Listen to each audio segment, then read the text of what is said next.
The help was supposed to last 10 minutes, a simple favor between two strangers, their lands bordering the same forgotten stretch of road.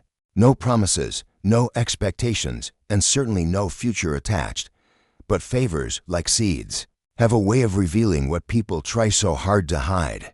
When Marcus Thorne pulled his mud-splattered, battle-worn pickup to the roadside that morning, he had no idea the woman standing beside the stalled, colossal combine harvester would challenge every belief he held about wealth, pride, and trust.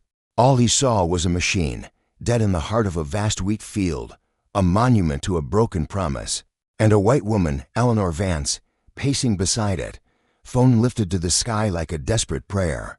Most men in Marcus's position would have kept driving, especially a black man in the deep, rural South, where misunderstandings traveled faster than truth, and where his own 75 acres, Thorne's rise, a legacy he'd spent 12 brutal years building from dust, still demanded his soul.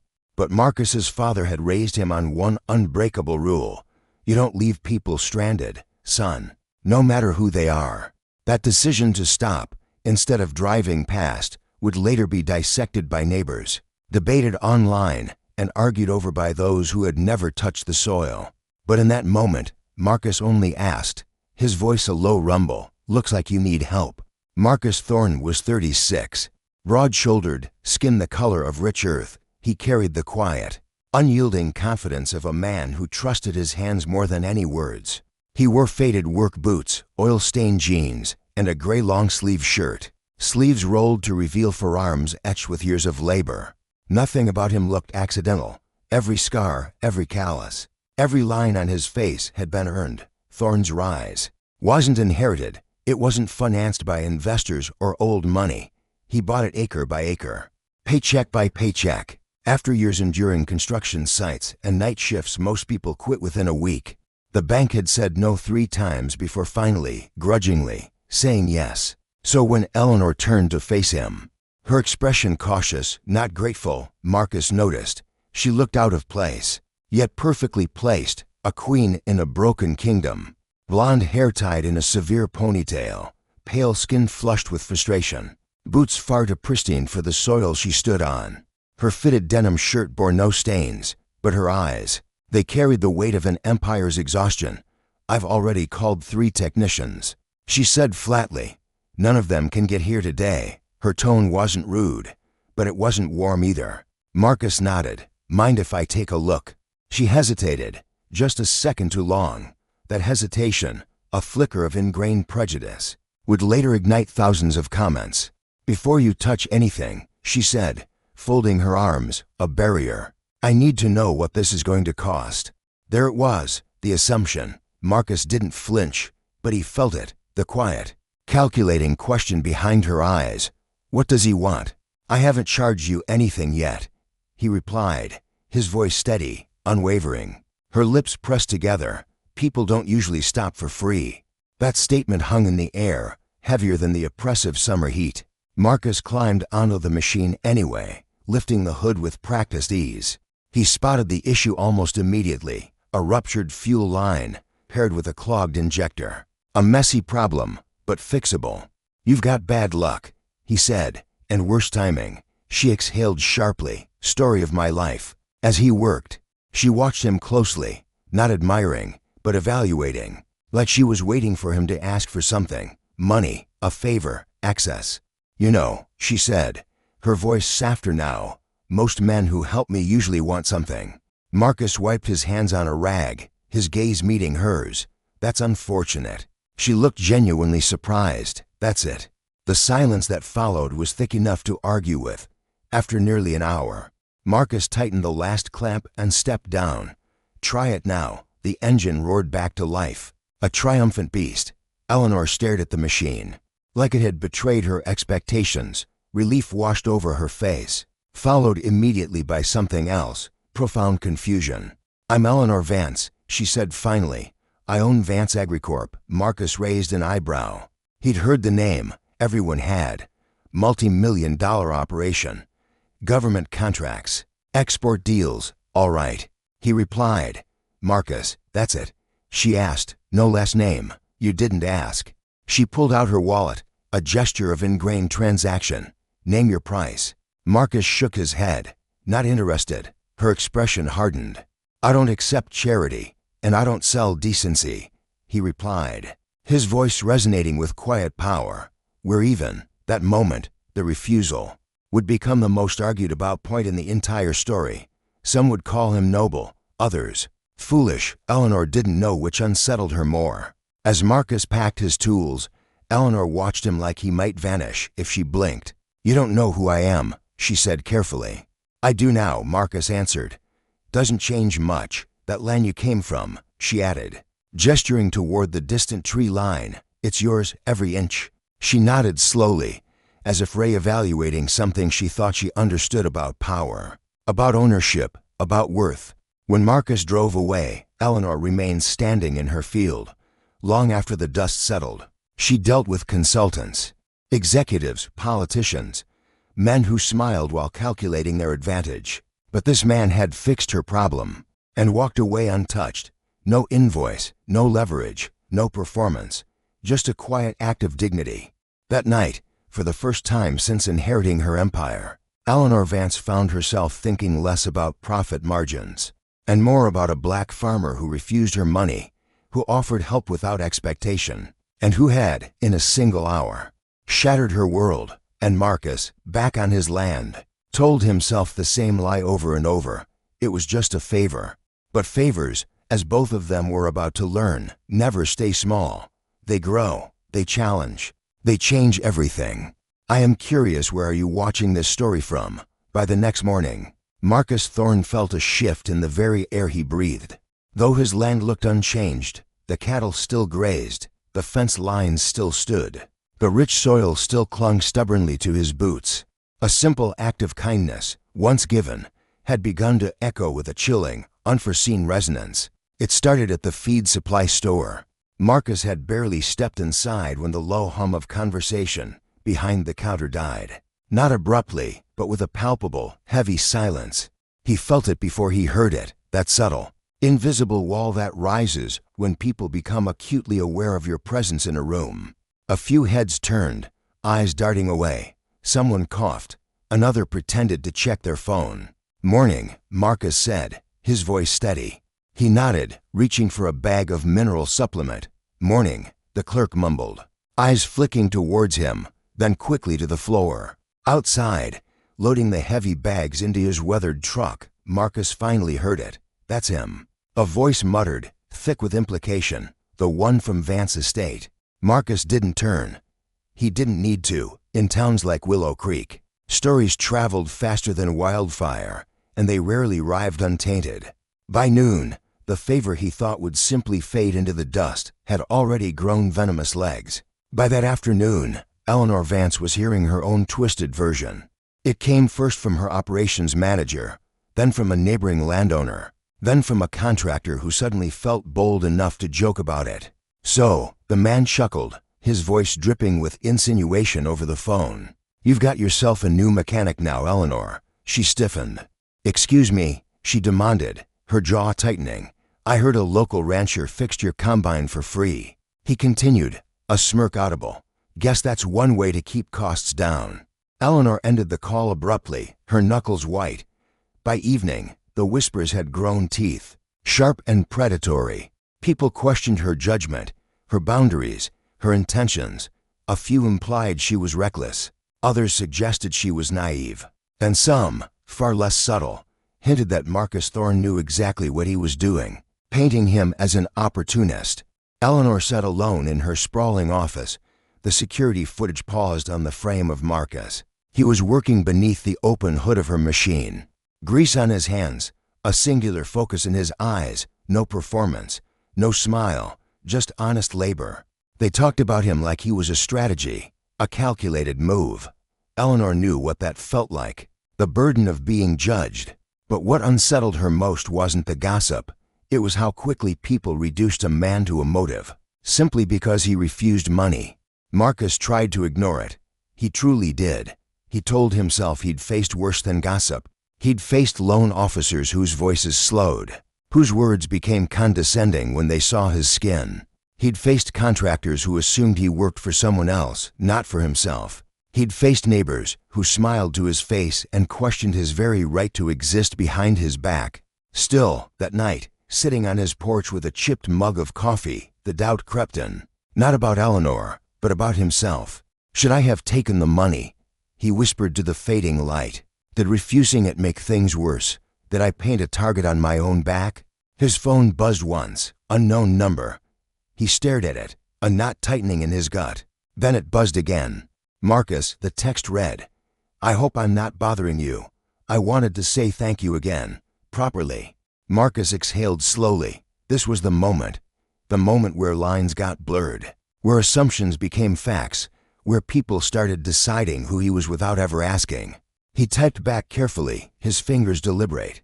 Eleanor, you already did. The machine's running. That's enough. 3 dots appeared, disappeared, appeared again. Apparently, Eleanor's reply came. Not to everyone. Marcus looked out at his land, quiet and honest under the vast, indifferent sky. Neither of us asked for this, he thought. Eleanor didn't drive past Thorn's Ridge that night. She wanted to, a desperate urge to understand, to apologize, to do something, but she didn't. Instead, she stood at her window, looking out over acres of land that had never once truly felt like home. Not the way she'd been promised it would. Wealth gave her security, yes, control, mostly. But privacy, peace, respect, those always came with conditions, unspoken and insidious. She replayed every moment from the field in her head, her initial hesitation, her suspicion, her insistence on paying him. As if money could flatten every imbalance, erase every historical burden. And yet, Marcus had walked away, his dignity intact, his spirit unbroken. The irony stung, a bitter taste. Her phone buzzed with another message, this time from her business partner. Be careful, it read. People are already talking. Eleanor typed a reply she never sent. Let them. She wondered if Marcus knew how often men like him were framed as opportunists, simply for existing near power they didn't own. She wondered if he was used to swallowing that kind of judgment, quietly, alone. For the first time in years, Eleanor Vance felt a profound shame, not of what she'd done, but of the systemic rot that made decency suspicious, that weaponized kindness, that sought to diminish a man's worth based on the color of his skin. And she realized something deeply uncomfortable. Walking away hadn't protected either of them. It had only delayed the inevitable. The following morning, Marcus found tire tracks near his front gate, fresh. He stared at them for a long moment, his pulse steady, but his senses acutely alert. They weren't from cattle trucks, not delivery vehicles, too narrow, too deliberate. Someone had come by. Later that day, Eleanor stood at the edge of her property, looking across the tree line that separated her sprawling estate from Marcus's 75 acres of stubborn independence. Neither had crossed the line yet, but both felt it tightening, a noose around their necks. Willow Creek had decided the story wasn't over, and soon, Marcus would have to choose between protecting his hard-won pride or confronting the malicious narrative forming around him. Eleanor would have to decide whether silence was safety or surrender. And somewhere between the venom of gossip and the truth of a simple act, a powerful, unspoken battle for dignity and justice was about to begin. Question for you. Do you think Marcus should have accepted payment to avoid the gossip? Or was his refusal an act of defiance? Do you believe men like Marcus are unfairly judged when near wealth, simply because of who they are? By the third day, the whispers had reached a fever pitch. The whispers had died. Now, the judgment was a roar. Caleb Thorne felt it in the gas station's cold silence. He felt it at the feed co-op, in the too-tight grip of a stranger's hand, the sneering question. Must be nice, huh, Thorne? Caleb didn't ask what they meant. He didn't need to. The rumors, once faint echoes, now had teeth, tearing at his reputation. Some whispered he was playing a long game, a calculated climb. Others that Eleanor Vance, the titan of industry, was reckless, lonely, or worse, using him to appear grounded.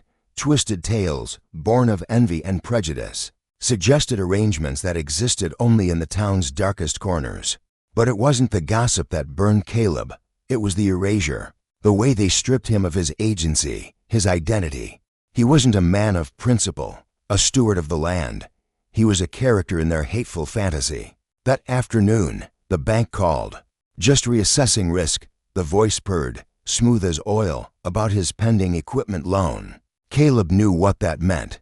He stared at the vast, unforgiving horizon after the call. This was the true cost, to be seen near power you didn't own, especially as a black man in this town. This wasn't just about reputation. This was about survival, across the county. Eleanor Vance felt it too, though her gilded cage was different. Her inbox overflowed. Board advisors murmured about optics. A major donor hinted that appearances mattered, especially for a woman leading a billion-dollar empire. In a region steeped in tradition and unspoken rules, one email, stark and chilling, cut through the noise.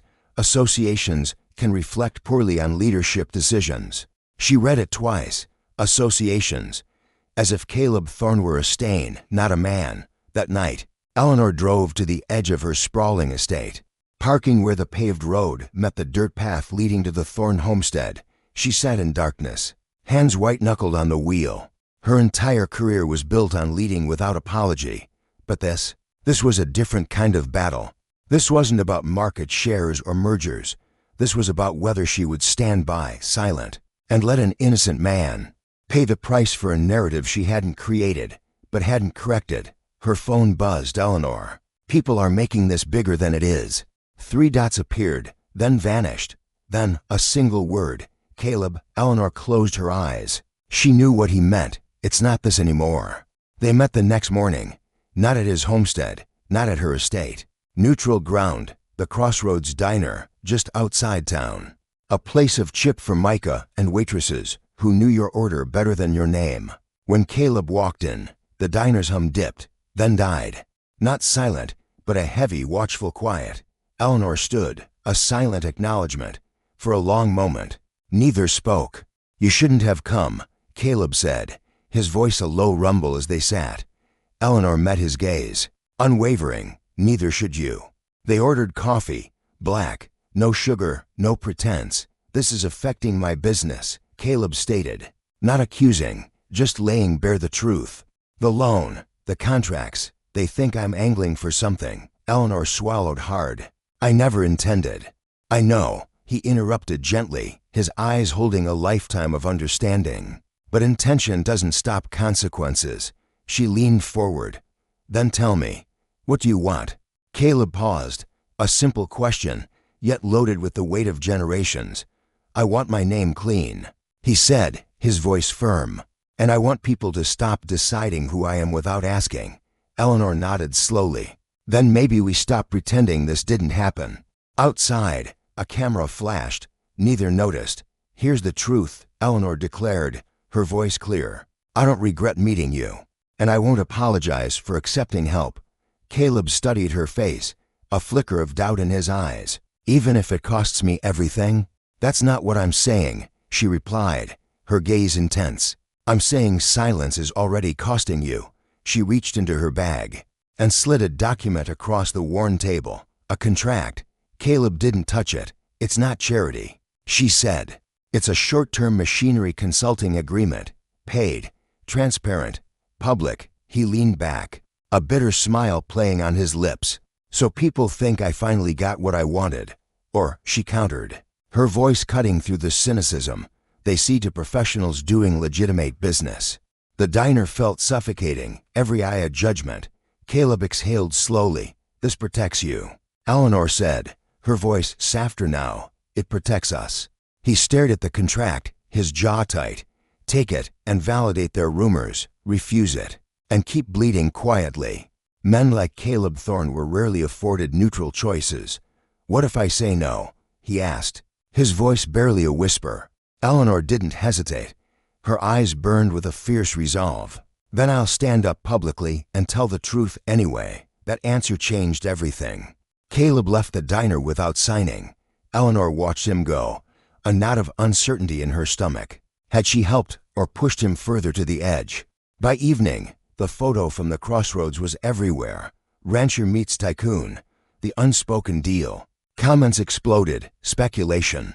Judgment. Applause. Venom. Caleb sat on his porch, the contract still folded in his jacket pocket, the weight of it heavier than any stone.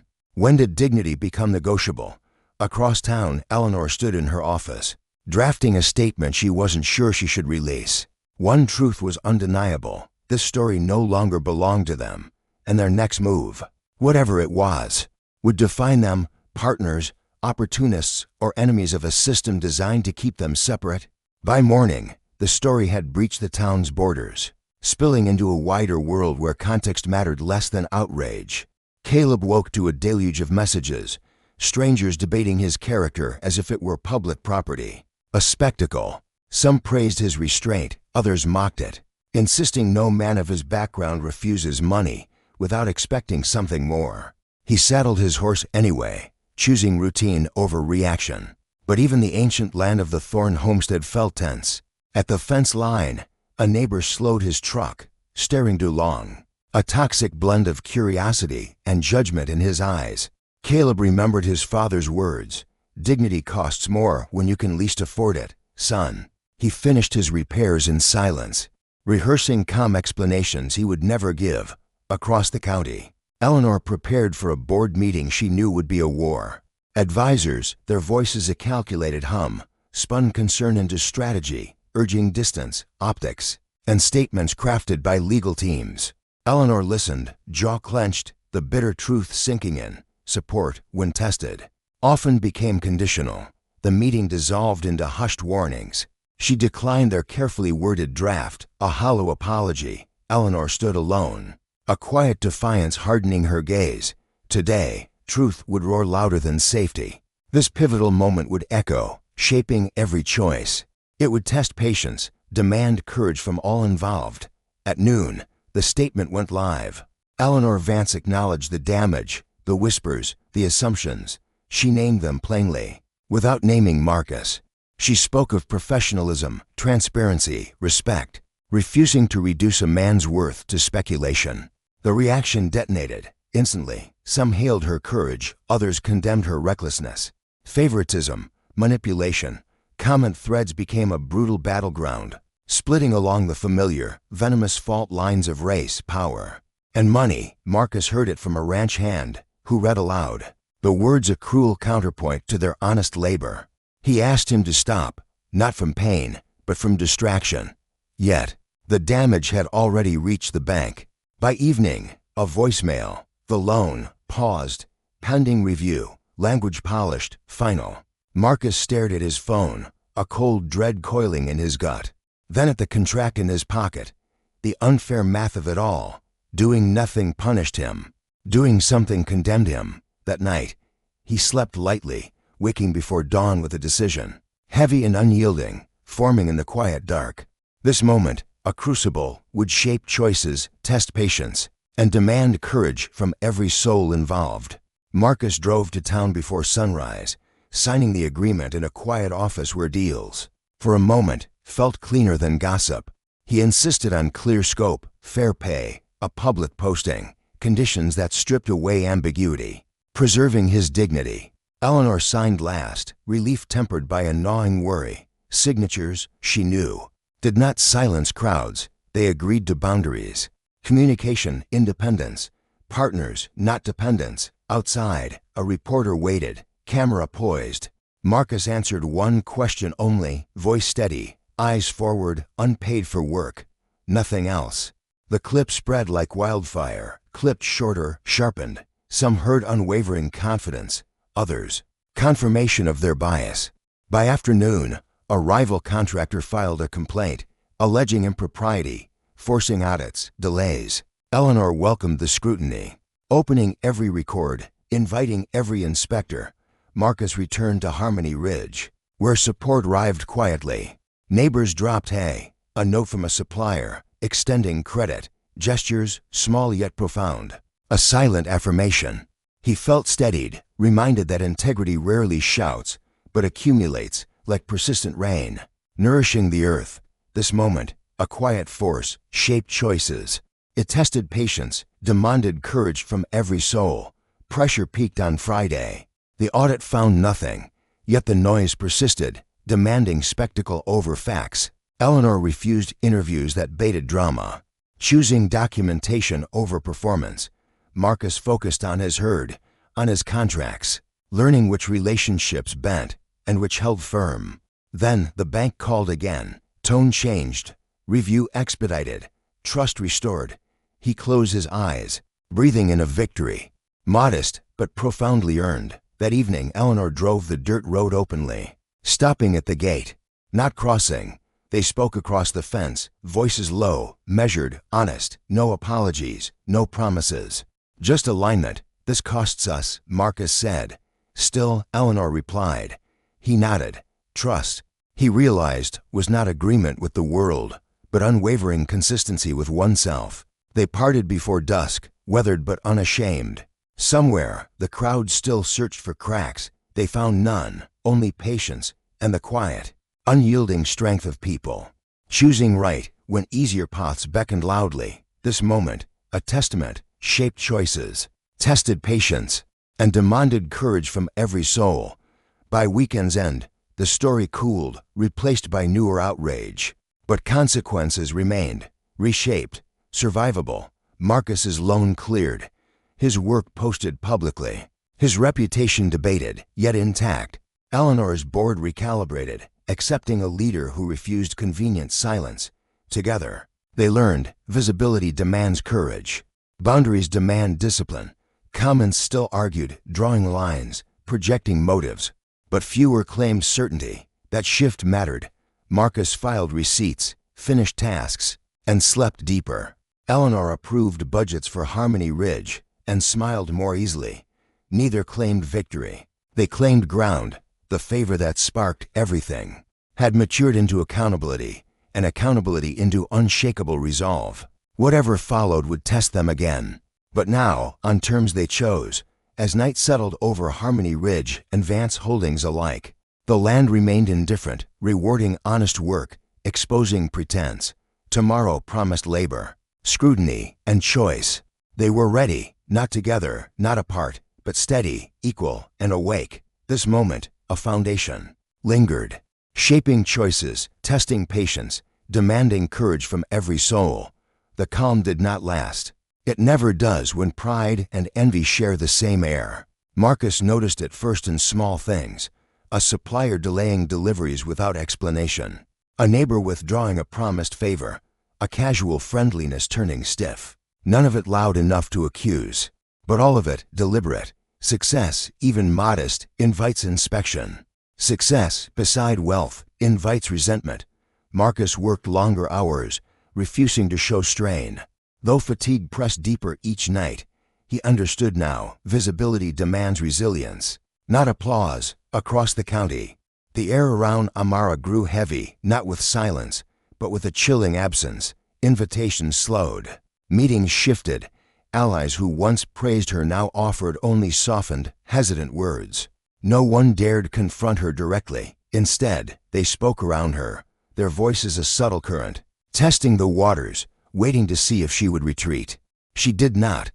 That refusal, a quiet act of defiance, irritated those accustomed to compliance. Meanwhile, online, the debates mutated. They were no longer about truth, but about dominance. Who deserved a voice? Who should yield? Kofi and Amara had become symbols. Symbols of a movement, of a fight neither had authored. And symbols, Kofi knew, were the easiest to attack, because they cannot defend themselves without becoming something else entirely. Still, both held their ground, their resolve a beacon.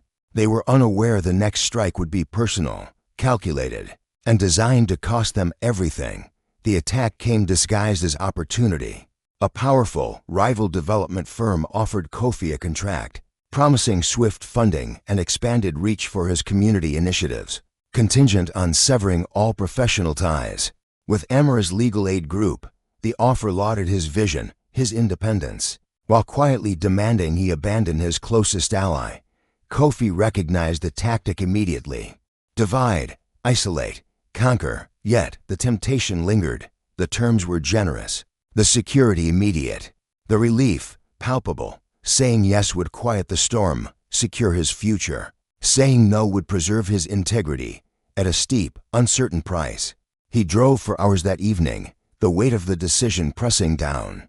Consequences swirling like an impending storm, Amara faced her own tests simultaneously. A senior advisor, a pillar of the establishment, warned her continued association with Kofi's radical methods might jeopardize future partnerships. Choose stability, Amara, he urged. This isn't personal. That phrase landed like a blow. Stability had always demanded compromise from others, rarely from her. She dismissed the advisor, then sat alone, questioning whether true leadership meant sacrificing people to protect institutions, or fighting for both. Both stood at separate crossroads, unaware the same unseen hand shaped their dilemma. By dawn, choices would be made, and the insidious power of envy would reveal how far it was willing to go to win. Kofi declined the offer, with a single, unyielding sentence and no explanation. The silence afterward felt heavy, but honest. He returned to the heart of his community, to the work, focusing on tangible things, organizing food drives, repairing the community garden, fighting for fair housing. Control lived there. By midday, rumors surfaced anyway, accusing him of leveraging Amara's name for personal advantage. The bitter irony stung. Meanwhile, Amara learned that a major donor threatened withdrawal unless she publicly distanced herself from Kofi. She requested a meeting instead. Face to face, she explained their mission, their audited transparency, the undeniable facts of their work. The donor listened, unmoved. Perception matters, Ms. Amara, he stated, her voice, calm and steady, cut through the air. So does character. The funds were pulled. She documented everything, a silent testament to their truth, and moved on. News of both decisions circulated quickly. Reframing the narrative, some hailed their resolve as courage, others condemned it as reckless arrogance. But beneath the noise, something profound shifted. Kofi received quiet, powerful backing from unexpected quarters, including a letter from a small, grassroots collective praising his unwavering consistency. Amara gained vocal support from younger leaders. Tired of double standards and systemic injustice, the conflict sharpened, identities clarifying, revealing who truly stood where. Envy had tried to fracture them, to break their spirit. Instead, it exposed the fragility of alliances built on convenience rather than conviction, leaving space for sturdier ground to form beneath their feet. That evening, under the glow of the city lights, Kofi and Amara met again at their usual spot, the old community mural. Unplanned, yet profoundly necessary, they shared what had happened, not with dramatics, but with the quiet understanding of seasoned warriors, comparing notes. Like professionals accustomed to pressure, there was no celebration, only the profound relief of surviving the test without compromise. They wanted me to trade you for certainty, Kofi said, his voice low. Amara nodded, her gaze steady. They wanted me to trade you for their approval. The symmetry of their trials, the identical nature of the insidious pressure, surprised them both. They spoke about the limits they refused to cross, about the sustainability of a movement built on truth, about how long storms last when you refuse the false shelter offered at a cost. Kofi admitted his fear, not of loss, but of their truth being permanently twisted, misrepresented. Amara confessed her fatigue, not from the work itself, but from the relentless demand to constantly prove their restraint, their humanity. They agreed to proceed cautiously, but never quietly. Transparency would be their shield, consistency their unwavering answer. When they parted, the air felt lighter, not because the danger had passed, but because clarity had pierced the confusion. Envy thrives in the shadows of ambiguity. They had ripped it away. Night settled across the city, steady and indifferent. Tomorrow would bring new tests. But the pattern was clear. Each time pressure rose, they would respond with truth, even when truth offered no immediate reward. By week's end, the story shifted again, less sensational, more instructive. Commentators debated, was Kofi foolish for rejecting fast money, or principled for protecting his independence? Others debated Amara's leadership, split between admiration and criticism. The volume of the noise dropped, but the substance deepened. Kofi, through sheer merit, secured a vital, smaller grant for his youth programs. Amara, with unwavering resolve, found alternative funding aligned precisely with her standards. Neither outcome erased risk, yet both affirmed their unyielding direction. The community responded predictably. The programs continued, the advocacy grew stronger. Systems maintained, work rewarded effort, not opinion. As dusk settled, Kofi reflected on how pragmatism often masquerades as a shortcut, offering paths that cost more than they save. Amara reflected on how true leadership clarifies values by challenging them publicly. They did not romanticize hardship, they acknowledged it, planned for it, and refused to outsource their responsibility.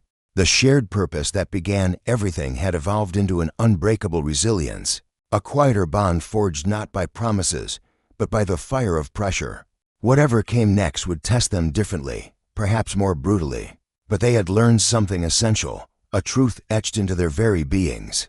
Integrity is not proven once, it is practiced repeatedly, especially when nobody applauds. And that practice, over time, becomes unbreakable. Monday arrived, not with an accusation, but with a renewed sense of purpose, a battle-hardened resolve ready for the next fight. A venomous article, penned by a local columnist, struck at Kai's very core, weaving a web of innuendo and anonymous accusations, hinting at dark, hidden gains. The digital storm erupted, algorithms ravenous for discord, amplifying the lies until they echoed across every screen. Kai read it, his heart pounding.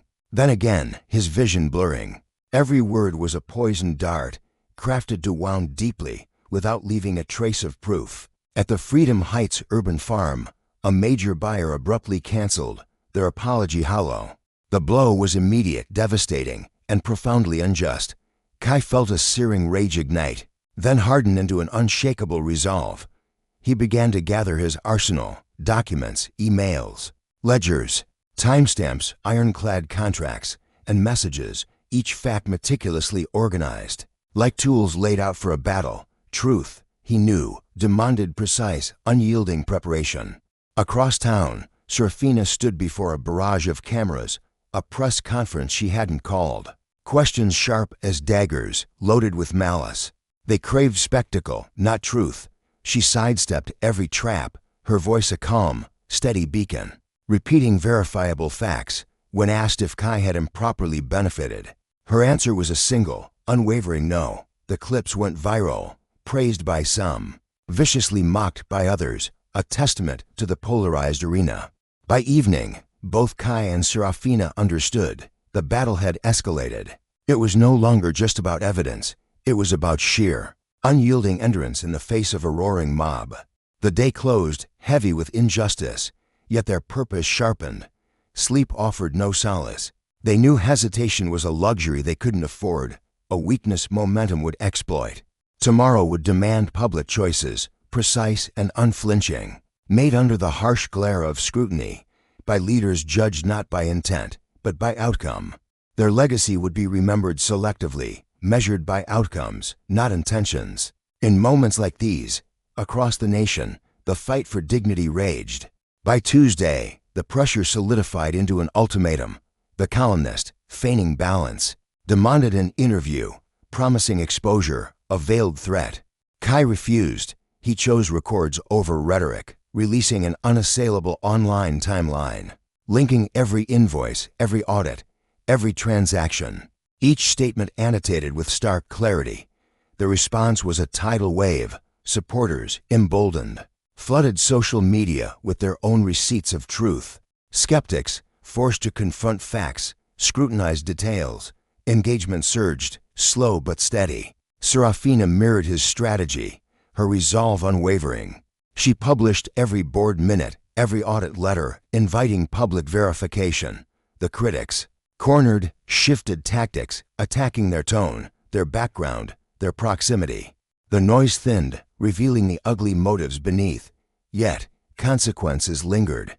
The city council, citing review, postponed a vital permit for Kai's farm expansion. Serafina learned a crucial partnership was paused indefinitely. They spoke, their voices calm, agreeing, no emotional escalation, only strategic countermoves. Strategy was their shield. That night, Kai recorded a short video, direct and measured, articulating his unwavering values, his commitment to the community. He spoke of boundaries, of purpose, without naming a single aggressor. It traveled farther than any article, resonating with souls weary of insinuation and division. Comments raged, but beneath the fury, better questions emerged. Momentum began to shift, not towards mere vindication, but towards something deeper. Towards clarity, a clarity earned, painstakingly, through unshakable patience, relentless consistency, and raw, unyielding courage. Shortcuts lost their allure. This seismic shift mattered, for livelihoods, for reputations, for the very future of their community. Tethered to the promise of fairness, even as resolution remained distant, fragile. Both navigated daily scrutiny with steadfastness, their resolve unbroken. Midweek, a new wound opened, a fracture from within. A former employee, a man Kai had mentored, accused him of favoritism, of backchannel benefits, without a shred of proof. The claim spread like wildfire, because betrayal, they knew, always sells. Kai felt the cut deeply, a betrayal that stung more than any public attack. He had trained him, paid him fairly, trusted him. Kai responded once, publicly, with irrefutable payroll records and a brief statement.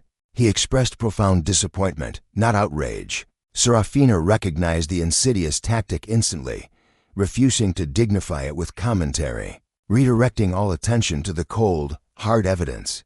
The accuser's story crumbled, details shifting, credibility evaporating. Yet the harm landed. Kai's mother called, her voice laced with worry, urging him to protect himself. He reassured her, his voice steady, though exhaustion etched his face. That evening, Kai allowed himself a rare moment of vulnerability. He admitted his fear to a trusted friend, then returned to the fight. Strength, he realized, wasn't silence, it was balance. Viewers sensed his raw honesty. Messages poured in, not adoration, but profound understanding. The narrative bent again, closer to the truth, yet the ultimate choice loomed. Retreat to safety, or stand fully visible. Thursday would force his hand. Exposure promised consequences, a brutal reckoning. Yet, invisibility promised erasure, the slow death of his vision. Kai weighed both carefully. Serafina, ever strategic, prepared contingencies. Anticipating backlash, surging support, and renewed tests, they coordinated facts, timelines, and communications, a unified front. Choosing the harsh light of day over the comfort of shadows, their plan demanded raw courage, unyielding patience, and unwavering public accountability. Under relentless scrutiny, amidst the cacophony of a world watching, intensely now, Thursday dawned. Cameras swarmed the gates of Freedom Heights. Kai chose visibility. He invited local press, shared every document, answered every question succinctly. No grand speeches, no theatrics. He ended promptly. The effect stunned his detractors. Precision disarmed speculation. Truth cut through the noise. Serafina attended, standing quietly aside, reinforcing their independence. Questions turned procedural. The manufactured drama evaporated. Interest waned. Online, clips circulated, highlighting Kai's dignified restraint. Some critics, desperate, doubled down. Others, seeing the futility, disengaged. By afternoon, the city council, citing full compliance, approved Kai's vital farm expansion permit. The applause was muted, but profoundly real. Later, Serafina announced an independent review panel, preempting any future doubt. Transparency became their unyielding policy. That evening, they spoke briefly, acknowledging a shared, weary relief, but no celebration. "This isn't over," Kai said, his voice low. "I know," Serafina replied, her gaze steady. But something fundamental had shifted. The burden felt shared, not solitary. The sacred land of Freedom Heights absorbed the day's noise, offering solace. Offering its ancient steadiness, stars appeared, a silent promise. Work awaited tomorrow. They rested, earned. Viewers debated sincerity, timing, power dynamics, arguing whether mere exposure could ever truly solve anything permanently. Supporters lauded their restraint. Critics, unyielding, demanded contrition, and algorithms, ever hungry, rewarded conflict, regardless of truth.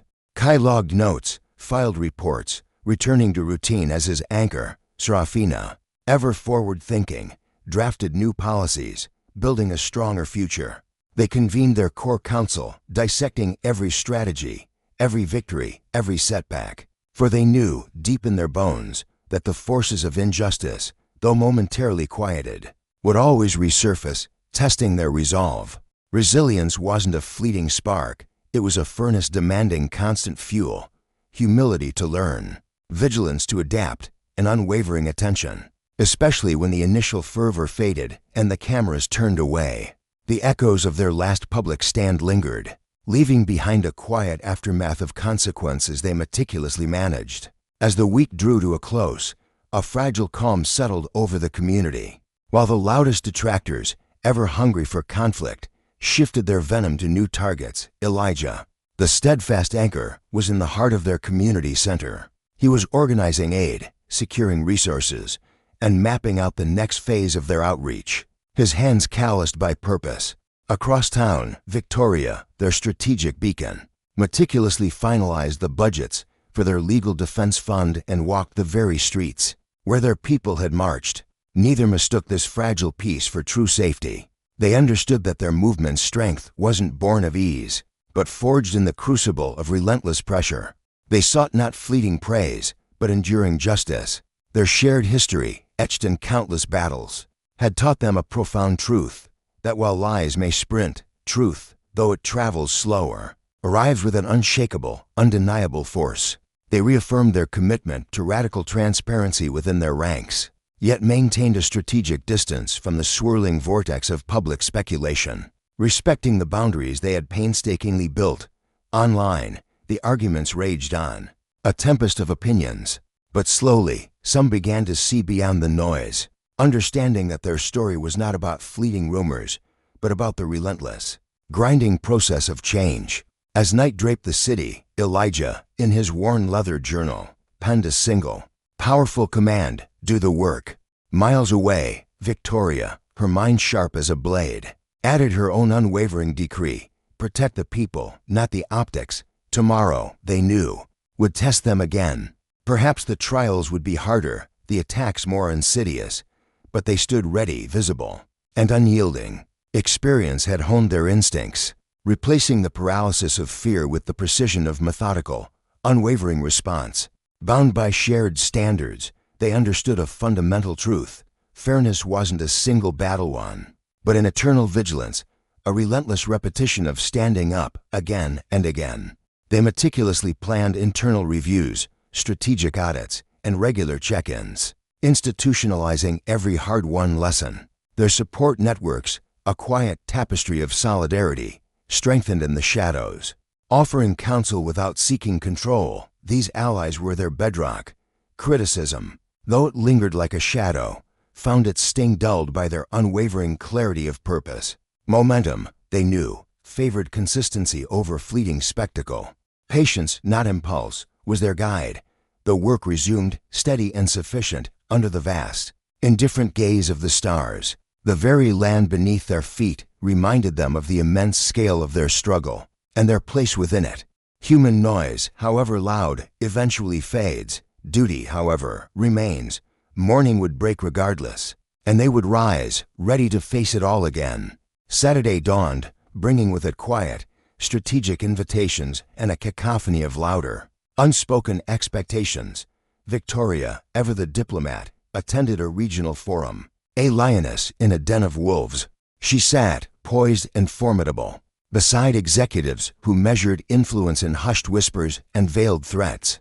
Meanwhile, Elijah, rooted to the earth, stayed home, not repairing a gate, but fortifying the very foundations of their community's resilience. He chose distance, a deliberate act of protection.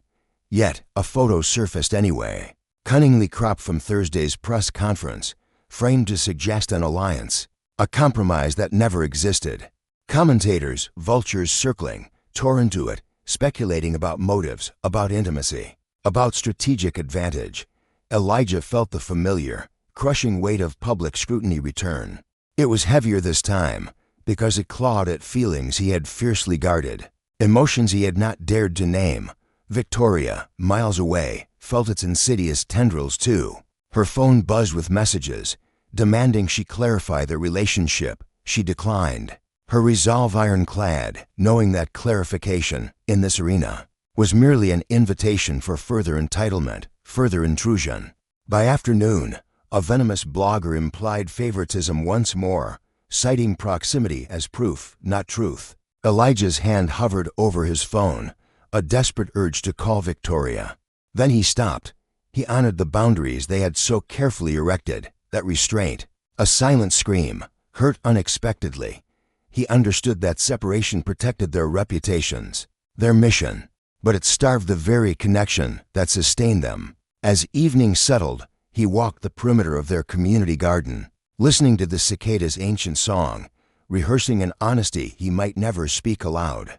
Across the county, Victoria closed her laptop, the screen's glow fading, and acknowledged a loneliness sharp and cold, honed by their relentless scrutiny. Her fierce independence had been her shield, but it had also become her cage. The day ended unresolved, a heavy weight of expectations pressing inward, demanding definitions neither was ready, nor willing, to provide.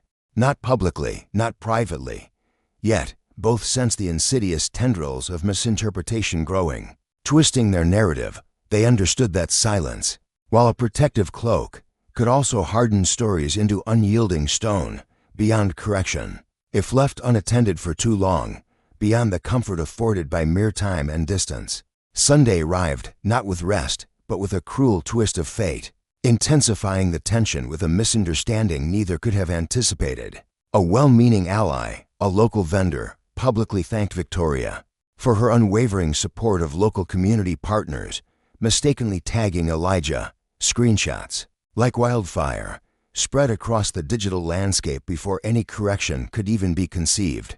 Elijah woke to a deluge of messages, congratulating him for favors he had never received, for connections he had never made. Frustration, a searing blade, spiked through him. He drafted a furious response, deleted it. Then, despite their carefully constructed rule, he called Victoria. She answered immediately, her voice a calm, steady anchor, though he heard the tremor of strain beneath it. She apologized for the mistaken tag. She explained the swift correction, offered to post a public clarification. Elijah paused, a lifetime in that silence, then asked her not to. He feared repetition would only feed the ravenous beast of speculation. The call ended politely, but something fragile, something vital, had cracked between them. Each, in their desperate attempt to protect the other, had stepped back, creating a chasm of distance that felt less like strategy and more like punishment. Commenters, ever opportunistic, seized upon the perceived gap, framing their silence as damning confirmation. Friends, well-meaning but misguided, advised immediate public statements. Advisors, seasoned in the brutal dance of public opinion, urged patience. Elijah, a man of action, chose work, channeling his searing anger into relentless effort. Victoria, a woman of profound strategic depth, chose restraint, placing her trust in the slow, inexorable march of time. By nightfall, under the oppressive weight of their separate burdens, both questioned, was this restraint courage or a sophisticated form of avoidance? Did loyalty demand proximity, or could it endure across the void? When the world demanded spectacle, when every fiber of their being screamed for a public declaration, they chose restraint. Neither noticed how easily assumptions had replaced genuine listening, nor how swiftly narratives rewarded drama, leaving sincerity, the quiet, beating heart of their movement, unnoticed, undefended, and vulnerable. They fought with a patience that would outlast cycles of outrage, across platforms, through fickle audiences, and over days that blurred context entirely, until correction felt futile to everyone but them. Monday, a harsh, unforgiving light, forced an honesty inward. Elijah, alone in his quiet space, finally admitted to himself a profound care for Victoria had formed silently, against all his carefully laid plans. He despised the vulnerability it brought, the chink in his armor. Yet, to deny it felt like a betrayal of his own truth. He reviewed their boundaries, reaffirmed his independence, but he accepted, with a heavy heart, that true connection always carried risk. Victoria, miles away, confronted similar, stark truths during a long, solitary walk through the urban gardens she had helped cultivate, but rarely felt present within. Her leadership, a formidable shield, insulated her from external attacks, but it also muted the warmth of companionship, the solace of shared burdens.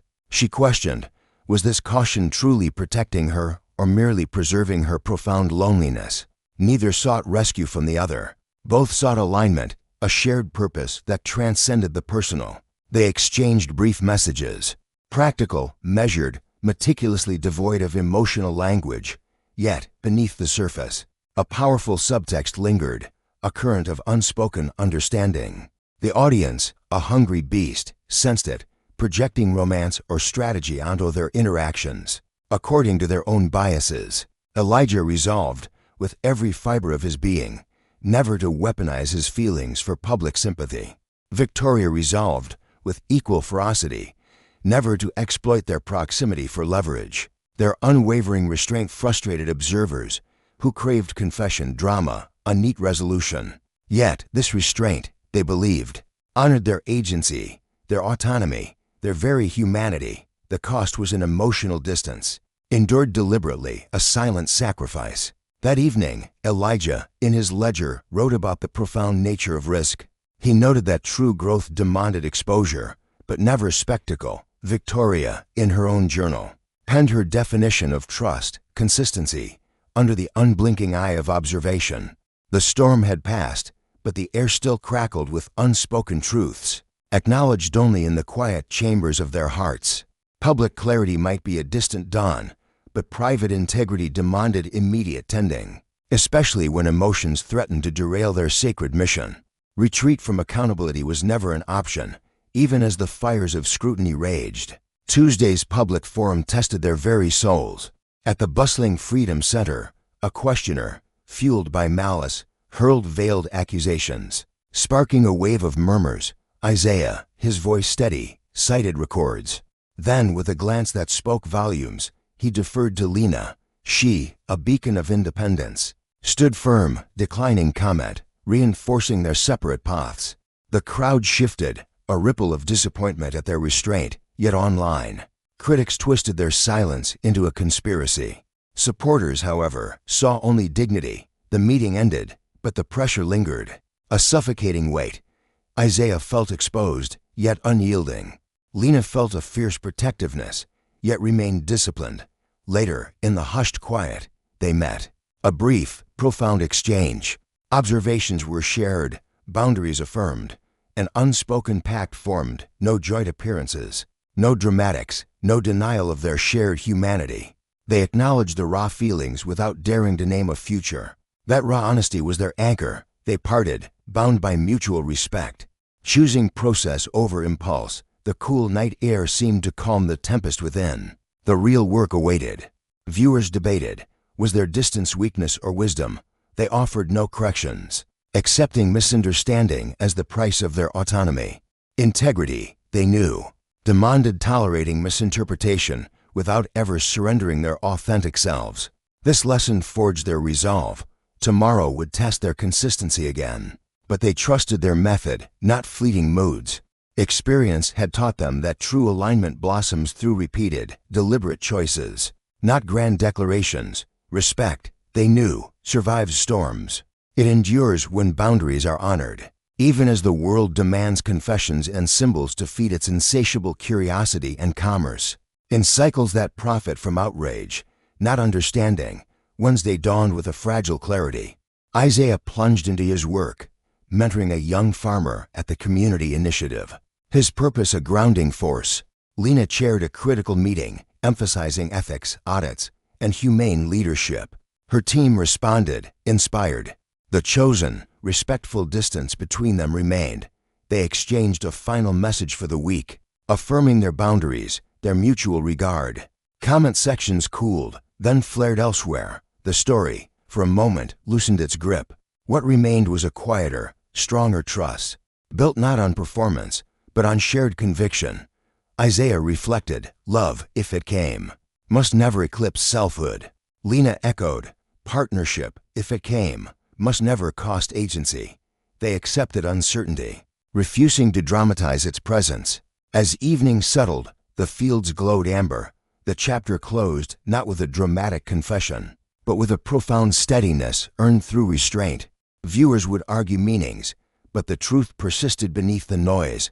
Tomorrow promised work, not spectacle. That was enough. They understood that narratives shift, but character accumulates. Measured distance, they knew, could preserve dignity, until circumstances allowed for connection without distortion, without obligation, without coercion from the watching crowds seeking easy answers. Such patience demanded discipline, an unwavering faith in their process, and the acceptance that meaning ripens slowly, revealed through seasons of consistent action, not declarations made for applause by those performing sincerity. The betrayal arrived, disguised as transparency, early Thursday. A leaked document exploded online. Framed as irrefutable proof of hidden coordination, it was real, but savagely incomplete. Stripped of all context, timestamps were cropped, twisted to suggest malicious intent. Isaiah recognized his signature immediately. The ground beneath him tilted. Their agreement had been public, audited, closed. Yet the leak resurrected doubt with surgical precision. Accusations multiplied, sharper now, louder than any whisper before. At the community farm, calls came non-stop. One major buyer suspended orders, demanding clarity. Isaiah, his anger a cold, controlled fire, shut off his phone and worked across the county. Lena saw the leak mid-meeting. A familiar tightening seized her. Someone within her own organization had released it. A profound violation of policy and trust. She paused the meeting, her voice unwavering, and requested records, initiating an internal review without a moment's delay. Online commentators declared victory, mistaking noise for revelation. Isaiah felt exposed again, not for wrongdoing, but because truth itself had been weaponized. He understood then, integrity alone does not prevent harm. It only prepares you to endure it. This escalation felt different, personal, coordinated, designed to force a catastrophic reaction. He refused panic, choosing discipline over display, even as the consequences gathered momentum, threatening livelihoods, reputations, and the fragile calm built painstakingly over weeks. Lena addressed the breach within hours, confirming authenticity while condemning the manipulation. She released the full documents, annotations included, deliberately restoring context. The move drew fire from critics who thrived on ambiguity. Allies praised her decisive action. The leaker was suspended pending investigation. Isaiah watched her response carefully, noting how true leadership absorbs blame to protect the process. He appreciated it, without romanticizing the burden. The crowd, unsatisfied, demanded emotion. They wanted outrage, apologies, confessions. Isaiah offered none. He posted a concise statement, reaffirming facts and boundaries, then returned to work. Still, the damage rippled. A lender delayed crucial funding. A distributor paused talks. The costs felt cumulative, exhausting. That evening, in the quiet of his home, Isaiah considered walking away entirely, selling the land, starting elsewhere. The thought frightened him less than expected. Yet, surrendering to distortion, to the weaponized narrative, felt infinitely worse. Lena faced similar pressure, advisors urging distance for containment. Amara, her voice unwavering, refused the compromise. The truth, she declared, is not a negotiation. It is absolute, or it is nothing. Across the digital divide, Marcus and Amara exchanged silent vows. No pleas for more sacrifice, only a shared understanding of the crushing weight. A mutual respect forging an unbreakable bond in the long, dark nights. The community was a tempest of raw emotion. Some cried vindication, seeing their pain finally acknowledged. Others, weary from generations of struggle, feared another manipulation, another false dawn. The public discourse raged, a firestorm of debate. But in the quiet resolve of Marcus and Amara, the true measure was taken, not just endurance, but the unyielding resilience of a people demanding to be seen, to be heard. Every step now was etched into the very soul of their legacy, a testament to future generations. This wasn't just about a statement, it was about the indelible mark they would leave on history, on their ancestral land. Then came the summons, a prominent regional network, promising an unprecedented joint interview, a platform for truth, a chance to reach millions, Friday, the day of reckoning. To refuse would be to cede the narrative, to appear evasive. To accept meant stepping into the arena, risking public spectacle. Marcus, the weight of his community, his people's dignity, and his own spirit heavy on his shoulders, considered the cost. He agreed, but not without terms: live, unedited, unvarnished truth. Amara, recognizing the strategic imperative, met his demands, her resolve mirroring his own. The cameras rolled. Marcus, his voice a steady current, spoke not of anger, but of broken promises, violated treaties, and the sacred boundaries of their ancestral lands. Amara, refusing the bait of sensationalism, articulated the systemic failures, the lack of transparency, the profound breach of trust, her words precise, cutting through the noise. When pressed on emotion, Marcus anchored himself to the bedrock of justice and human dignity. When challenged on power, Amara meticulously laid bare the flawed processes designed to silence them. The host pushed, but their answers held, unyielding. Millions watched, captivated by an unfamiliar sight, unwavering resolve, dignity under siege, a quiet storm of truth. The aftermath was a maelstrom of reactions. Some critics, confronted by undeniable facts, softened. Others, entrenched in prejudice, hardened. Marcus felt the profound exhaustion, but his spirit remained unbroken. Amara felt the raw vulnerability of exposure, yet a fierce alignment with her purpose. No neat closure, but a searing clarity that began to shift the very currents of public opinion. The narrative began to turn, from whispers of rumor to the undeniable weight of record. Yet, the backlash was swift, brutal. Threats of litigation, veiled and overt, rained down. Anonymous campaigns of harassment intensified, a digital mob seeking to silence them. The price of visibility, of speaking truth, soared. Marcus returned to his quiet home, the hour late, the burden immense. He sat in the stillness, allowing the fear to wash over him, not as weakness, but as a testament to the stakes. True courage, he knew, was acknowledging vulnerability, not letting it dictate retreat, but fueling the fight. The ancestral land, silent and steadfast, awaited the dawn. He slept lightly, his resolve hardening, to move forward not by the clamor of the crowd, but by the unwavering compass of his conscience, by what he could live with. Long after the noise faded, Saturday dawned, bringing a deluge of both condemnation and solidarity. Donations poured in. A spontaneous legal defense fund Marcus never asked for, a testament to awakened hearts. He redirected every cent to the community cooperative, refusing to profit from their pain. From the chaos, the gesture, quiet and profound, resonated deep within the soul of their movement. Amara, seizing the momentum, announced groundbreaking whistleblower protections and independent oversight, strengthening the very foundations of justice, transcending individual personalities. The architect of the initial betrayal resigned. The narrative shifted, less explosive, more about systemic reform. Marcus felt the insidious temptation to disengage, to seek peace, begin to recede. It was replaced by a fierce determination to see justice through. He met with community members, addressed their fears, reaffirmed their collective vision. His transparency a balm to frayed nerves. Amara gathered her team, acknowledging their exhaustion, their sacrifices, leadership. She reminded them, her voice clear, is not about avoiding the storm. It's about absorbing its full force, protecting those beneath you, and steering the ship through. They communicated with a quiet, powerful efficiency, sustaining their boundaries, their integrity. Public interest, a fickle beast, began to wane, granting them a moment to breathe. But the crucible of experience had left indelible marks.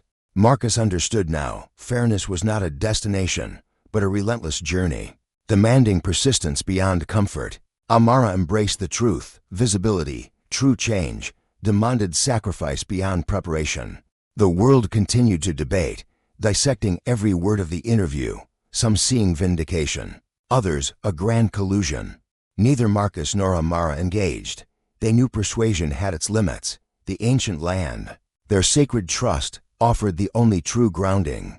The work continued, systems slowly, painfully adjusting. By evening, a profound realization settled. They had crossed a threshold. Walking away was no longer an option, no longer neutral. Staying meant stewardship, a sacred duty. They chose it, not as allies in a fragile truce, but as to pillars, aligned in principle, standing firm for justice. The cost, unceasing scrutiny. The reward, their agency, their voice, preserved, they rested, knowing true resolution rarely arrives in a clean, decisive blow. But progress, true progress, emerges when discipline outlasts distortion. Sunday dawned, a day for reflection, not relief. Marcus audited the community's resources, planned for every contingency. Practical steps, a steadying anchor against the storm. In his worn ledger, he penned notes on betrayal, on the insidious ways truth can be twisted, how it can be distorted, yet never truly broken. Amara meticulously reviewed policies, documenting every lesson learned, institutionalizing safeguards against future injustice. Both knew deep in their bones that this crucible had forged them anew, less naive, more deliberate, their vision sharpened by fire. The initial spark, the favor that ignited this inferno, now felt a distant, almost innocent memory. What remained was the sacred responsibility to their people, to their land, to the unwavering standards of justice.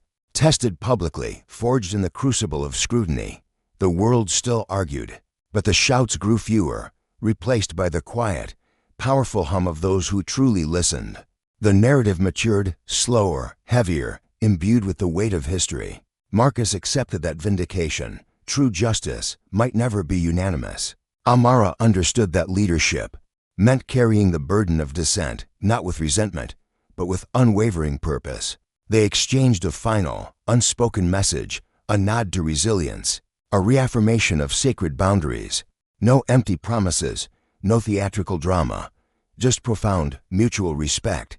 As night fell, the ancient fields settled into a profound darkness, indifferent to the human struggle, indifferent to the fleeting cycles of outrage. Tomorrow would bring new work, new decisions, and the quiet, relentless persistence of justice. They were ready, grounded by the fire of experience, strengthened by their unwavering restraint, committed to finishing this long, arduous journey with absolute integrity. Regardless of applause, regardless of condemnation, the betrayal had failed to break them. It had, instead, forged their purpose, sharpened their clarity. And clarity, once earned through suffering, resists all distortion. The town hall meeting, meant to be a routine procedural vote on zoning, hummed with an electric tension. A palpable weight filled the air, even before a single word was uttered. Marcus sat near the back, hands folded, his posture a silent testament to unwavering strength. He knew his mere presence now was a declaration. Amara arrived separately, greeted with a mix of deference and apprehension, seating herself apart, a deliberate signal of their distinct, yet aligned, paths. Boundaries unapologetically drawn. When the agenda turned to public comments, a familiar, venomous voice rose, accusing, demanding, dripping with old grievances. Emotional, demanding answers, consequences, blood, murmurs rippled, cameras clicked, and the moderator, caught in the crossfire, hesitated. But before his name could be called, Marcus rose, a deliberate choice of visibility, of defiance. He spoke, slowly, his voice resonating with the weight of generations, outlining the unassailable facts. The relentless audits, the crushing costs, the systemic pressure. Marcus bore it all, not with anger, but with an unyielding refusal to accept blame for a system designed to fail him.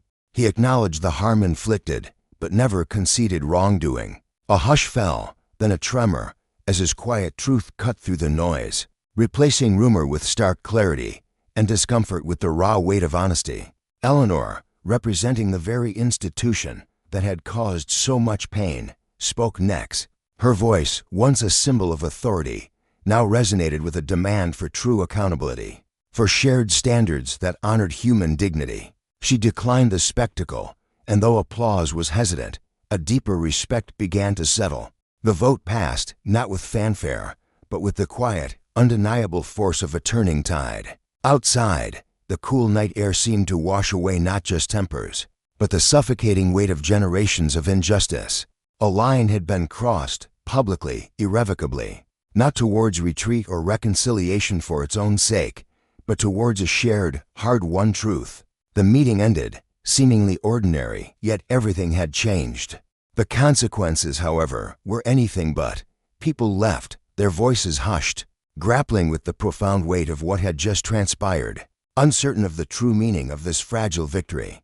They sensed the narrative had matured, hardened into a shared responsibility that would outlast fleeting gossip, outlast the fickle cycles of attention.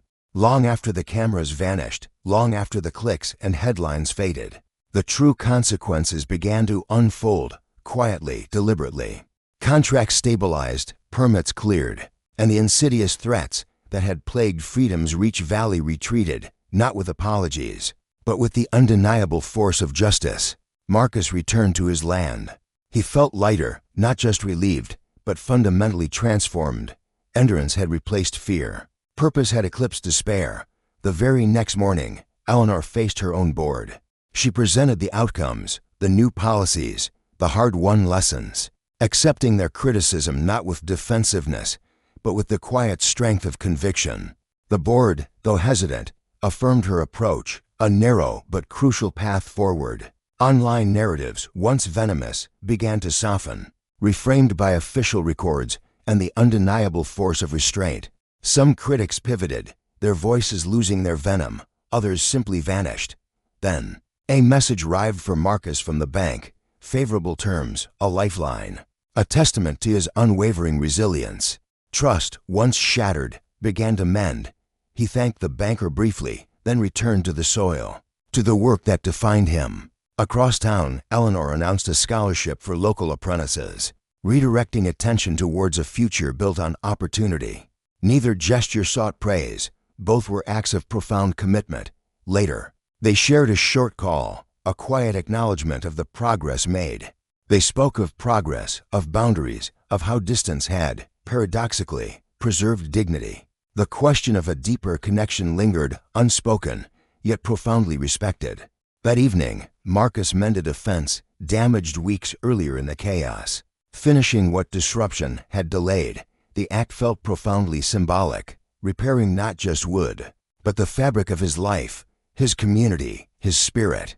Eleanor walked the fields at sunset, the vastness of Freedom's Reach Valley stretching before her. Contemplating scale and stewardship, both sensed a resolution approaching, not as a reward, but as a profound responsibility earned through unyielding patience. Through sacrifice, it promised not fleeting happiness, but enduring clarity, unwavering stability. A future shaped by consistent, deliberate action, rather than the exhausting cycle of reaction, outrage, or the endless need to prove worth to a skeptical world. As the external pressures eased, as the distant, skeptical eyes of the world began to turn away, Marcus confronted an internal reckoning. Survival had demanded discipline and iron will, but growth, true growth, demanded choice. He meticulously evaluated his land, his finances, his very purpose. He recognized that opportunity now existed, not through compromise, but through integrity. An investor approached, their terms transparent, respectful. This was Marcus's triumph, unrelated to Eleanor, earned through his own meticulous records, his own unyielding persistence. He accepted, cautiously, but with a deep sense of earned victory. Eleanor, too, underwent her own profound review. She streamlined leadership, decentralized power, and, crucially, elevated voices that had been systematically ignored for generations. She invited critique, implemented changes publicly, transparently. The community noticed. Trust, once shattered into 1,000 pieces, began to repair, incrementally, but undeniably. Marcus mentored young apprentices, sharing not just farming techniques, but lessons in patience, in documentation, in the quiet power of resilience. Eleanor funded community cooperatives, building systems that empowered beyond individual efforts. They met once more, briefly, their conversation a delicate dance around boundaries, around futures, around the profound weight of their shared journey. They chose honesty, without commitment, without expectation. The possibility of connection remained. A fragile seed, neither pursued nor denied, simply acknowledged. Commenters debated motives, dissecting every gesture as a signal. Marcus ignored the noise, his gaze fixed on the rhythm of the harvest, on the legacy he was building. Eleanor ignored the clamor, her focus unwavering on policy outcomes, on tangible change. Both had learned a profound truth: progress rarely feels triumphant. It feels quiet, procedural, earned. This chapter shifted towards a profound closure, not of romance, but of an unwavering alignment between values, between actions and consequences, an alignment that would endure long after the spotlight faded. True endings, they realized, are built slowly, through choices. Choices repeated daily, until stability replaced urgency, until integrity became not exceptional, but ordinary, a lived experience for communities. Communities learning again to trust the process. Together, the final test arrived, not as a scandal, but as an unexpected, profound opportunity. A regional initiative sought leaders for a long-term agricultural council, a chance to shape the future of the land. Nominations opened publicly. Marcus was nominated by his peers, the very people he had fought for. Eleanor was nominated separately, by those who had witnessed her transformation.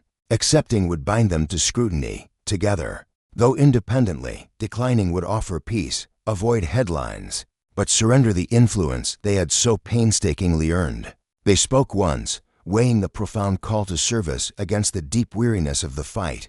Marcus accepted, his voice firm, emphasizing representation, fairness, and the legacy of his people. Eleanor accepted, emphasizing governance, transparency, and the dismantling of old systems. The announcements drew commentary, but with less venom than before. Their unwavering consistency, their quiet dedication, had recalibrated expectations. At the inaugural session, they sat apart, yet collaborated with a seamless, respectful synergy. Their focus solely on tangible outcomes. Observers noted professionalism, not drama.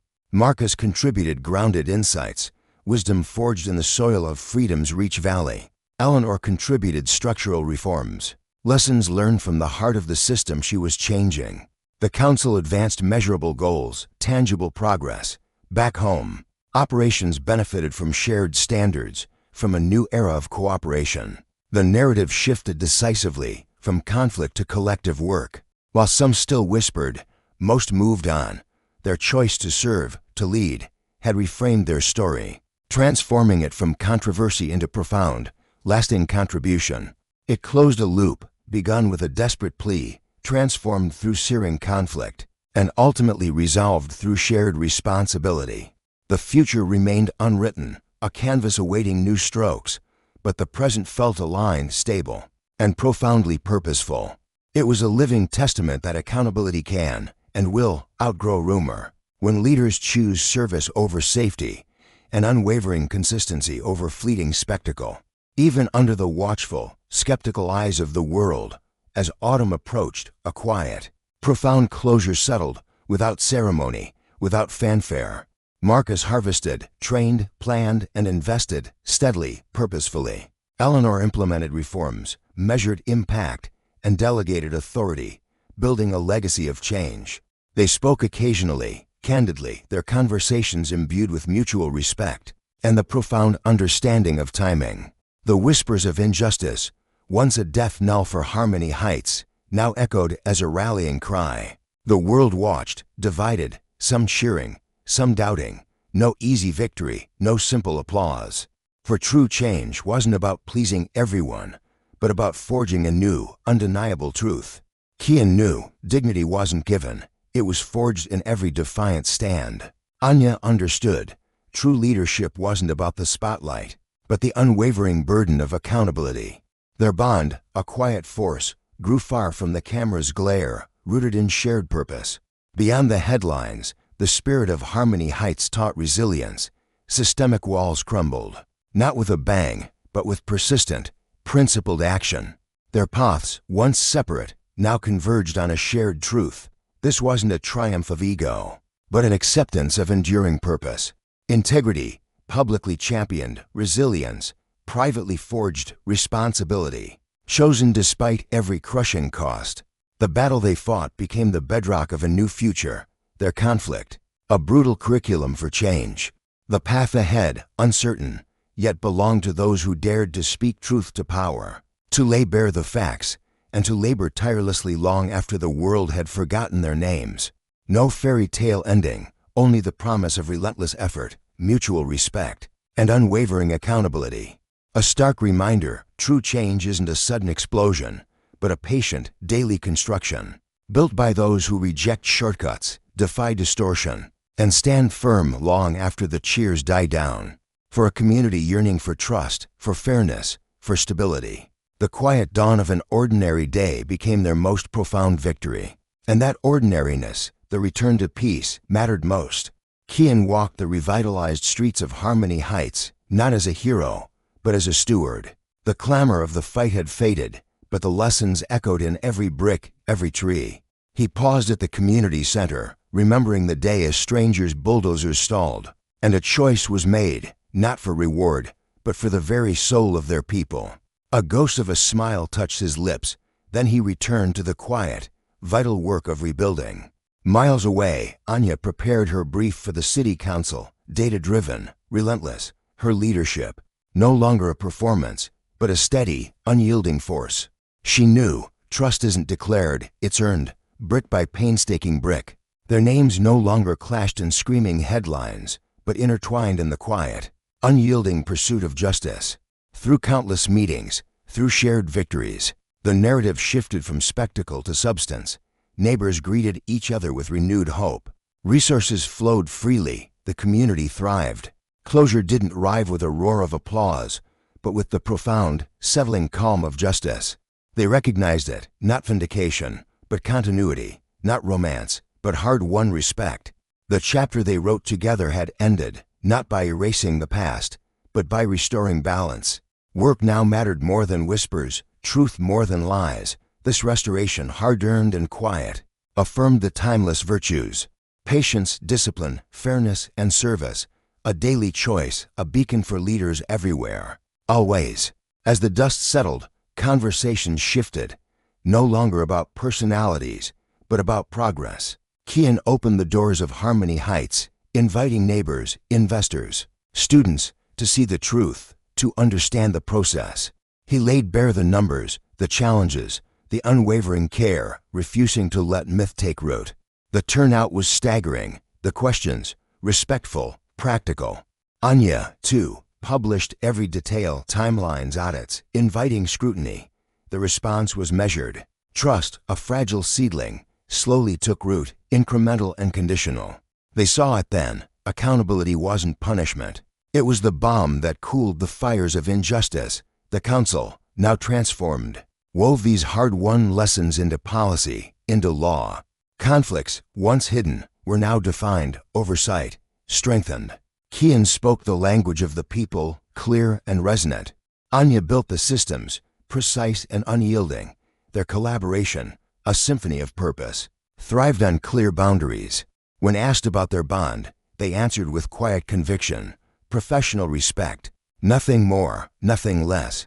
And it was true, it was enough.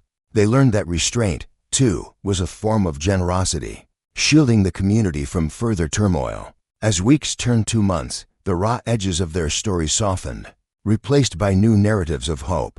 Their fight became a legend, archived, but its spirit lived on in the quiet practices adopted across every home, every institution.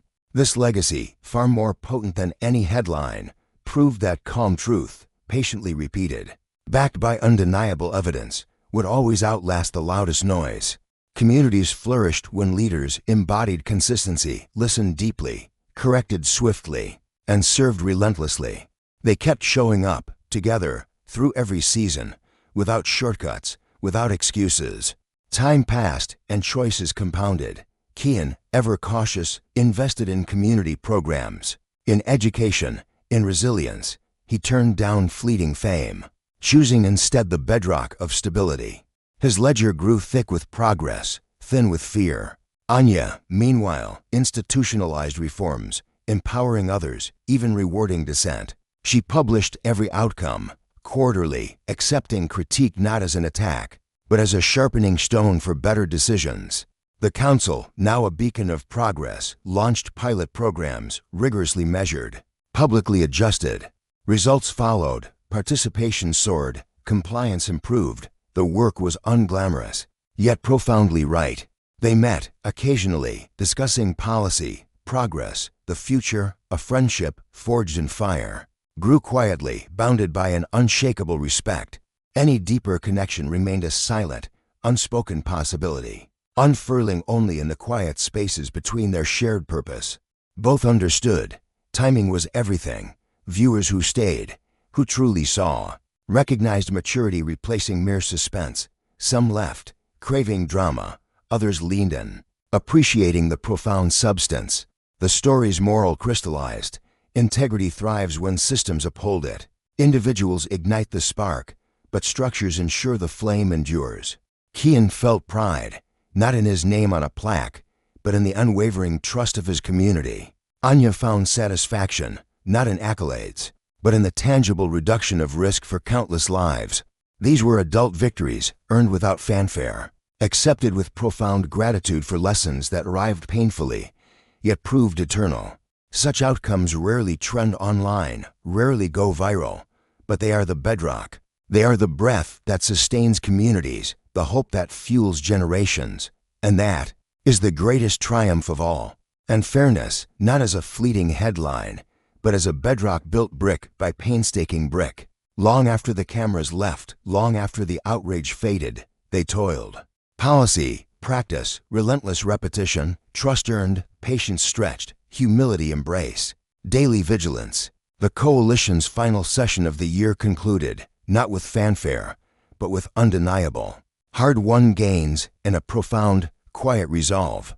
Kai, his voice steady, presented the raw, undeniable truth, data woven from the lived experiences of their community, crediting every unsung hero who dared to speak. Dr. Anya Sharma, with surgical precision, unveiled systemic governance changes, crediting the courageous dissent that forced the hand of power. Observers, once skeptical, now saw a fragile, hard-earned balance emerge. The chair, a figure often resistant, publicly commended their unwavering restraint, recognizing it as the truest form of leadership. Soon, the world came calling, invitations for speaking tours, profiles in prestigious magazines. But Kai and Dr. Sharma, united in purpose, declined most. They accepted only platforms that served their mission, to educate, to empower, to build. Visibility, they agreed, was a tool for outcomes, never for ego. Back in their community, Kai, ever the builder, wasn't just fixing structures. He was mending spirits, mentoring young activists through their first stumbles, teaching them the resilience of the movement. Sharma, deep within the institutional labyrinth, meticulously reviewed every policy, corrected every discriminatory gap, and publicly championed the dedicated, often unseen, staff who dared to challenge the status quo. The relentless, quiet rhythm of real work had replaced the fleeting drama of headlines. When pressed to distill their arduous journey, Kai offered a profound truth: keep receipts. Dr. Sharma, equally resolute, declared, build systems. These simple, powerful maxims resonated like a rallying cry. Communities, hungry for change, adopted them as shorthand for accountability, for justice. Critics, once vocal, found their arguments hollowed out, their voices hushed by the undeniable force of progress. The story's true ending wasn't a thunderous crescendo, but a quiet, profound settling. Endings that shout often invite revision. Endings that settle demand maintenance. They chose maintenance, the relentless, often thankless, work of humility, repetition, and unwavering care. This wasn't a battle won, it was a foundation laid. The initial spark, the favor that ignited this firestorm, now read as a preface, not the climax. What followed, the sustained, systemic change, mattered infinitely more. Stability returned, not as a given, but as a conscious, daily choice renewed with every sunrise. They closed the year with a deep, shared gratitude, acutely aware that the next dawn would bring new tests, new battles. But they would face them, armed with methods forged in the crucible of pressure. Their hard-won experience had prepared them to respond with calm in the face of chaos, to document every injustice with meticulous care, and to proceed together, respectfully. As a united front, the ultimate victory was not a single moment, but the quiet, unwavering continuity of justice. Kai's community, once fractured, now thrived, a beacon of resilience against systemic shocks. Dr. Sharma's institution, once rigid, matured into a transparent, adaptive force for good. Their Justice Coalition published tangible outcomes, archived every hard-fought debate, and scheduled relentless reviews. The community, finally, truly benefited. And for those watching, a profound reflection began. Some viewers learned patience, others still craved the drama. The immediate story might fade, but the lesson, etched in the very fabric of their struggle, remained accessible. Integrity is not a fleeting moment of glory. It is a relentless, unwavering method. It survives the fickle cycles of attention, not by accident, but by design. Kai and Dr. Sharma shared a final, unrecorded conversation, a silent affirmation of mutual respect, an unspoken openness to future collaboration when the time was right. No grand promises were made, none were needed. Their ending honored autonomy, the quiet dignity of their individual paths, as the metaphorical winter of apathy set in. Their systems held, and the people, now empowered, continued the work. The initial spark, the favor that once seemed so small, had proven catalytic, not because of some romantic rescue, but because it forced a series of profound choices, and those choices, repeated day after day, shaped an outcome far greater than any single act. The story closed not with fireworks, but with something infinitely more powerful. It offered something rarer, something revolutionary, a model for handling conflict, for dismantling injustice, with irrefutable evidence, unwavering restraint, and selfless service. For audiences, the takeaway was clear. For leaders, the work, now redefined, continued.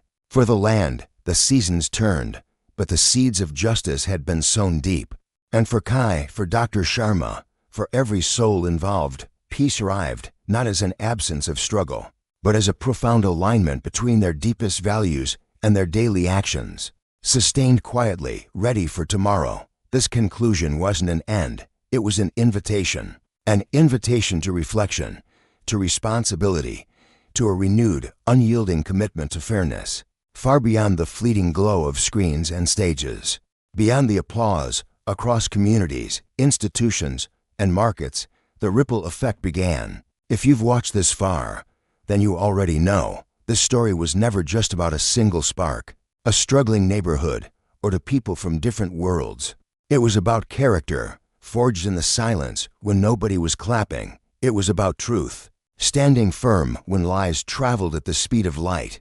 And it was about whether integrity, that most precious commodity, still matters when the digital world has already made up its mind.